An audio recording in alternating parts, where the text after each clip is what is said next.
Active galaxies require a massive compact energy source of enormous strength to stabilize the orbits of stars contained within them.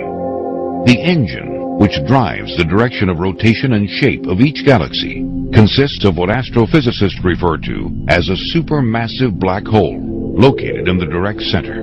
The central black hole, located within our galaxy, contains an estimated mass of over 1 trillion stars and is believed to be over 2 trillion miles in diameter. Many leading astro and quantum physicists also believe that supermassive black holes spin at an unbelievably high rate due to their overwhelming mass.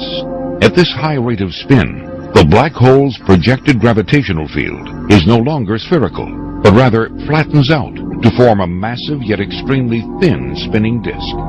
Our galactic plane can easily be identified by even the untrained eye. As one views the shape and characteristics of our own galaxy from images provided by the Hubble telescope and projected computer simulations, we can easily see that all matter moves and is formed around this flattened gravitational influence. This also explains why all galaxies are flat and circular.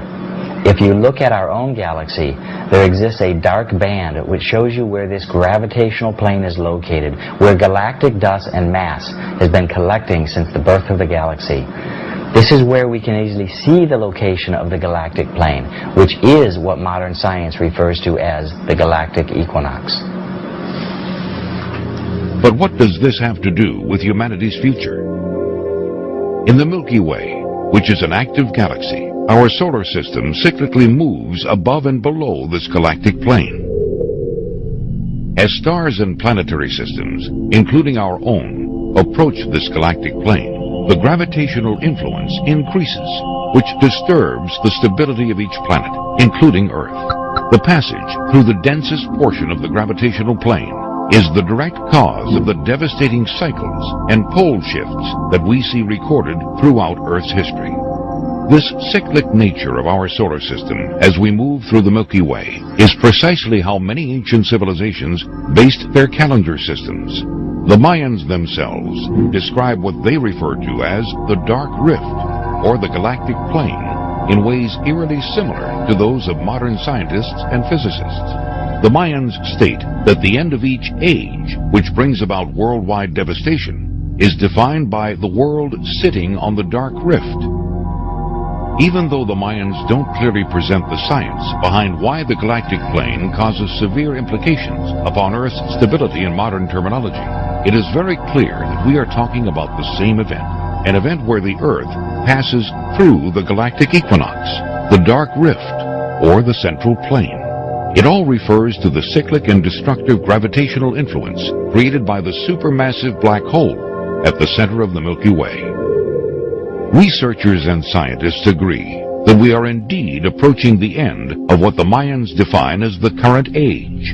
Even though many science groups are still debating the full implications of what passing through the galactic plane will have upon Earth, we have already begun to see the early stages that the increased gravitational influence is having upon our world and other planets in the solar system. As we approach the gravitational plane, we will continue to experience severe weather and ecological effects such as earthquakes, tsunamis, hurricanes, and volcanic activity with increased frequency and intensity. As we penetrate the densest portion of the galactic plane and experience the full gravitational effects, we may witness unprecedented solar flares, unexpected meteor showers, and one or more geographical pole shifts. Subsequently, unexpected celestial objects may pass through the solar system as they too are influenced by the gravitational plane. This may account for the ancient records describing several past worldwide catastrophes accompanied by passing bodies, comets, or what some researchers today refer to as Planet X. Utilizing the latest in research data, we can speculate that due to the overwhelming rate of spin and the generated gravitational field, the galactic plane or gravitational disk could relatively be paper thin, requiring Earth, with our current speed of movement through the galaxy, only a few years to completely pass through this plane, experiencing the full effect upon Earth's stability. If this data is correct, could this be what the Bible refers to as the 7 years of tribulation, in which the earth undergoes a series of devastating global catastrophes which result in the death of billions?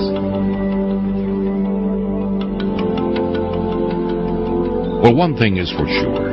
The ancients endured several worldwide catastrophes that all but erased their civilizations from the face of the earth. Their clues, structural remains, and records have attempted to warn us and prepare us for the reoccurrence of this cyclic event.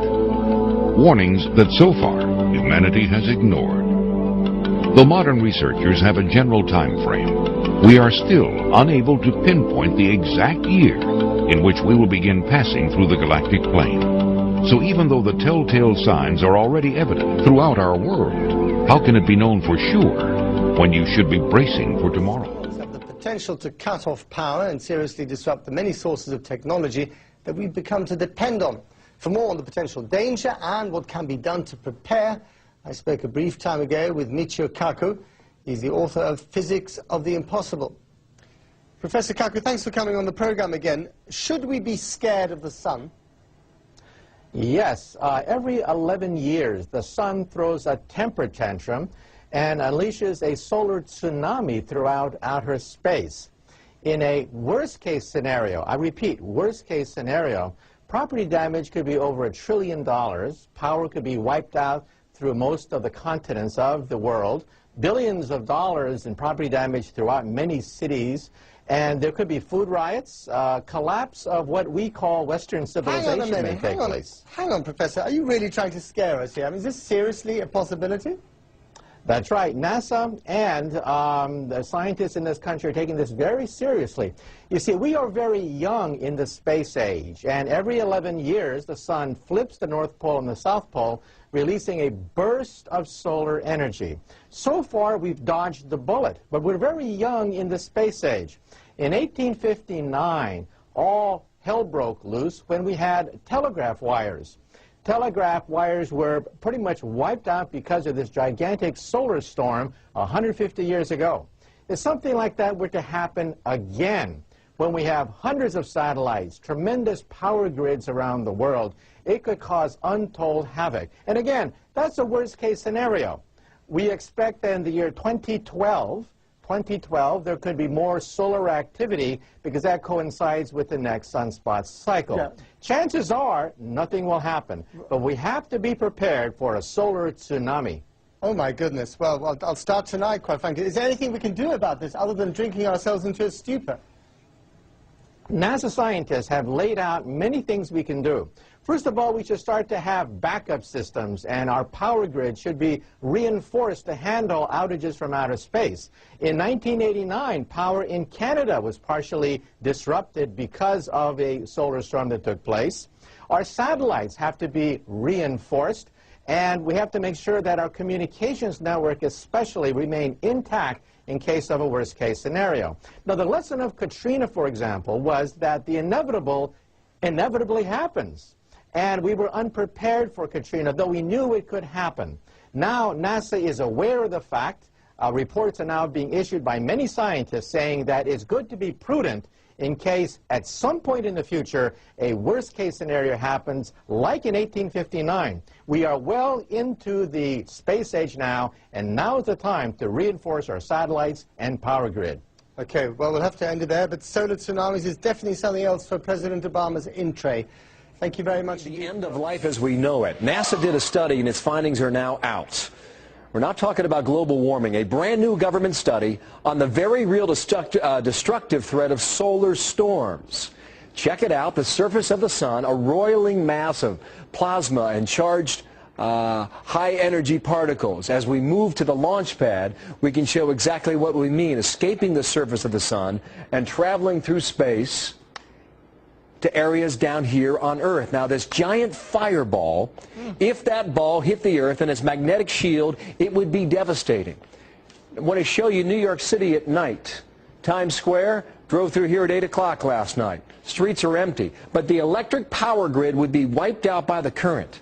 Lights and computers, transportation, hospitals, all would go down. The study warns it would be a disaster, far worse than anything we have seen before. The menace of these sunstorms poses a bigger threat to more high-tech and advanced countries like the U.S. Everything from our sewage systems to our Wall Street banks operate with our power grid. And a game-changing solar storm that could hit at any time. So how worried should we be? Sounds like we should be. Michio Kaku is an astrophysicist and author of The Physics of the Impossible. Sir, good morning to you. Welcome back here. Glad to be on your show. Now, what I'm reading here scares me to death. Should I be that way? That's right. We're talking about a potential Katrina from outer space. Katrina caused about $100 billion in property damage.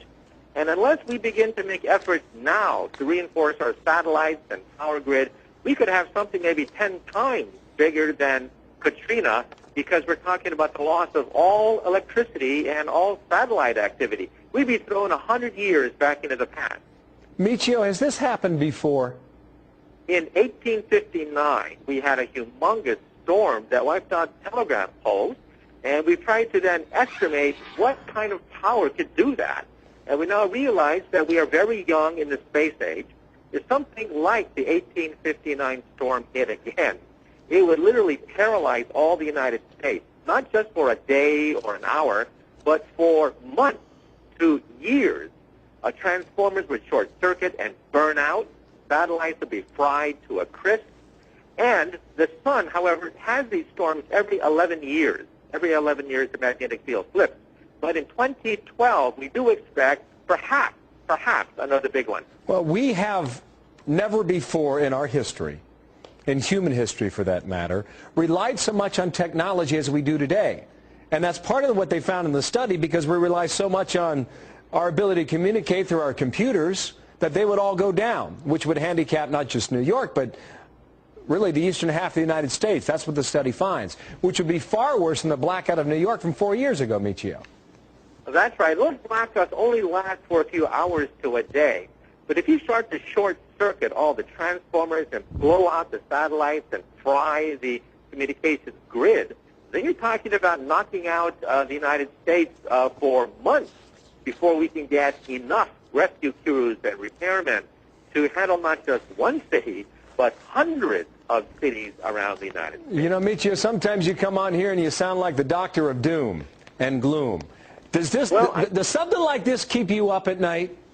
It does, and I think with Katrina, you know, engineers knew that Katrina could happen, but they did nothing because they said that it's not going to happen while I'm around. Well, now we learned the lesson. You have to prepare for things, especially when you know that at some point it's inevitable that we're going to have another big one, like we had back in 1859, except this time we're totally dependent on electricity.